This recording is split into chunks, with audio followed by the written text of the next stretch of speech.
The NFL draft is just a week away, and quarterback Spencer Rattler is a late riser that no one is talking about, but could become one of the best QBs in his class. Whatever situation I end up in, I'm going to be fully prepared, work my tail off, and learn from the guy ahead of me. How's it going today? My name is Jesse McNamara, and welcome to Point of View. Before we get into it today, I just want to say we always appreciate your feedback and look forward to reading your comments like the one we've got here. Also, be sure to stay tuned to the end of this episode to see if you can guess today's trivia question down below. To today's topic, would you be happy if your team drafted Spencer Rattler with a second or third round pick?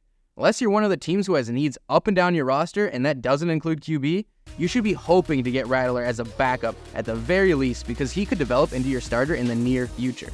Rattler is definitely no stranger to the spotlight. Many fans first discovered him when he appeared on the Netflix show QB1 Beyond the Lights as a teenager. He made waves across social media when he called out a teammate for dropping passes and even going as far as to calling him an idiot. And from that moment on, a lot of people had their minds set on who Rattler is as a person, which made it much worse when he was benched during his sophomore season at Oklahoma in favor of up-and-coming #1 overall pick Caleb Williams.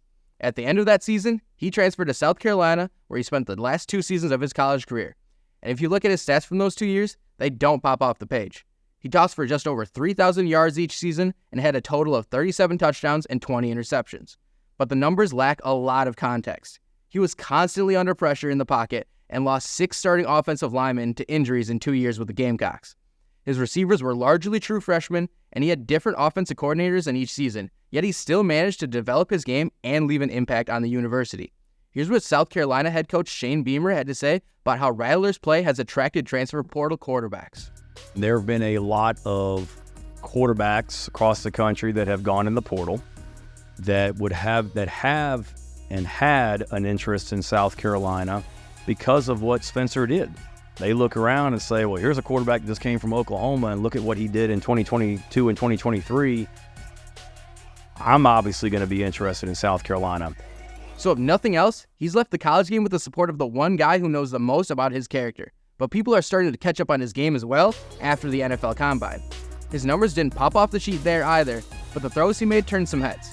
He had more touch and could vary the speed of each throw to beat the defense, which made scouts go back to his senior year tape to see if that was the case in regular season games. Well, see for yourself. Here, Rattler waits for his wideout to make his first move before he tosses a sky ball into the end zone where the receiver has time to locate it and come down with an easy score. And it's not just his touch that has gotten more recognition, but his power, elusiveness, and game knowledge may be higher than he's given credit for. On this play, he bounces out right of the pocket and steps up, pointing to his wideout downfield. He unloads the ball into one-on-one coverage, and the defense has no chance. Now, is he at the level of Caleb Williams or Drake May right now? No.